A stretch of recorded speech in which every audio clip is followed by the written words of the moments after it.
Hola, soy Enaudí Salgado, soy estudiante de psicología. En el curso de personalidad hemos visto que existen muchas teorías y modelos sobre el tema de la personalidad. Ante esta amplitud de conceptos, el estadounidense Ken Wilber propone una teoría unificadora y plantea el modelo integral de los 4 cuadrantes, donde muestra las perspectivas fundamentales sobre cualquier situación en nuestra vida, ya sea en el área interior, exterior, individual o colectiva. El primer cuadrante de Wilber es el superior izquierdo, donde se ubica lo individual interior, lo psicológico o el yo. En este primer cuadrante se enfoca la perspectiva psicoanalítica, representada por Freud y Jung, quienes plantean que el comportamiento se produce por fuerzas psicológicas que configuran la personalidad. Este cuadrante es la raíz del desarrollo personal, pues permite ocuparnos de nosotros mismos, del autoconocimiento, de nuestra identidad. Es la capacidad de conectar con nuestros sentimientos, pensamientos y actos para identificar fortalezas y debilidades. Desde la perspectiva psicoanalítica, Freud divide la personalidad en 3 niveles: consciente, preconsciente e inconsciente, y plantea 3 estructuras de la personalidad: el ello, el yo y el superyo. Freud compara la relación entre el ello y el yo con la que existe entre un jinete y su caballo. El jinete debe guiar, frenar y domar la fuerza brutal del animal, o de lo contrario, el caballo podría tirarle al suelo. Esto hace que la personalidad sea una lucha constante, donde el yo trata de frenar al ello y al mismo tiempo de servirle. Por esto la personalidad queda en una cuerda floja y requiere la vigilancia continua del yo. Cordial saludo, mi nombre es Melanie Vázquez. A continuación les estaré hablando acerca de uno de los cuadrantes propuestos por Wilber, el cual es el cuadrante superior derecho, lo biológico. Primeramente, daremos respuesta al siguiente interrogante. ¿Cómo comprenden la teoría integradora de la personalidad? Según lo que dice Louis Fromm, tenemos que admitir que una auténtica teoría de la personalidad tendría que ser amplia y dar cabida a todos los elementos relevantes del sistema global. Y pues se puede decir que la teoría integradora de la personalidad se aplica a aquellas personas en las que predomina estar viviendo en procesos de integrar progresivamente su diversidad de manifestaciones humanas.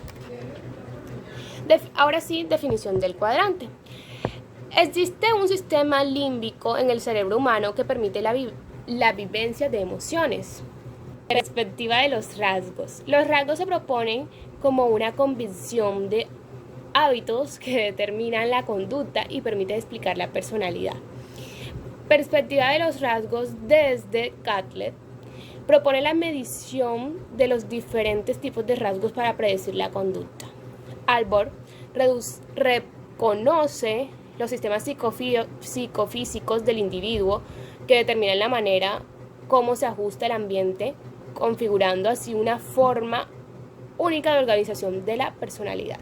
Hola, buenas tardes. Mi nombre es Yuranis Luna del programa de psicología. En el día de hoy vengo a hablar sobre el tercer cuadrante expuesto por Wilber en 2000.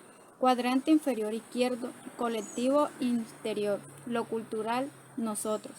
En este tercer cuadrante se enfoca la perspectiva psicoanalítica desde lo social, donde el ser humano determina la personalidad desde la familia, la sociedad en la que se desarrolla. Por otro lado, se enfoca en una perspectiva de aprendizaje, donde se explican los cambios que se producen en la conducta debido a factores o desarrollo fisiológico. En la perspectiva psicoanalítica social, desde Adler, plantea el complejo de inferioridad como el proceso que facilita el sujeto, el desarrollo de su personalidad. Erickson propone las 8 etapas del desarrollo psicosocial. Orni expone las 3 orientaciones interpersonales que se configuran a partir del niño con sus padres o cuidadores. Y para una perspectiva del aprendizaje, desde Skinner expone sobre las consecuencias de las acciones que influyen en la conducta y por ende en la personalidad. Según Dollard y Miller, hay consecuencias de las acciones que influyen en la conducta.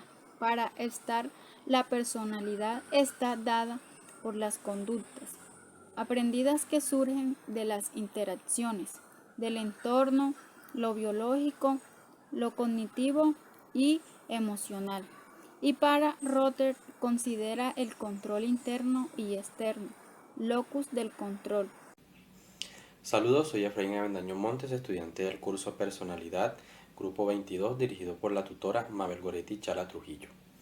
Como se ha mencionado anteriormente, Ken Wilber propone la articulación de una diversidad de teorías y autores tratando de reunir a un número ya existente de paradigmas separadas en una red interrelacionada de enfoques que son mutuamente enriquecedoras. El cuadrante inferior derecho colectivo exterior propuesto por Wilber se relaciona con lo social, entendido como formas materiales e institucionales externas de la comunidad. Comprende las dimensiones interobjetivas de la experiencia, utiliza el lenguaje del ello, estos. Un ejemplo de este cuadrante puede ser la danza de la lluvia, cuyos indios americanos la practicaban como un baile ceremonial. Este cuadrante se interesa de descubrir la función con la que cumple la danza en la conducta global del sistema social. Es decir, no le interesa el significado, sino el papel que desempeña dentro del sistema social.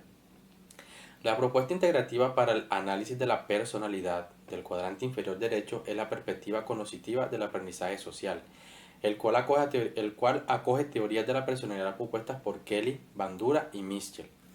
La teoría del aprendizaje social propuesta por Albert Bandura considera que la personalidad está conformada de tres elementos importantes: la interacción del ambiente, el comportamiento y los procesos psicológicos individuales.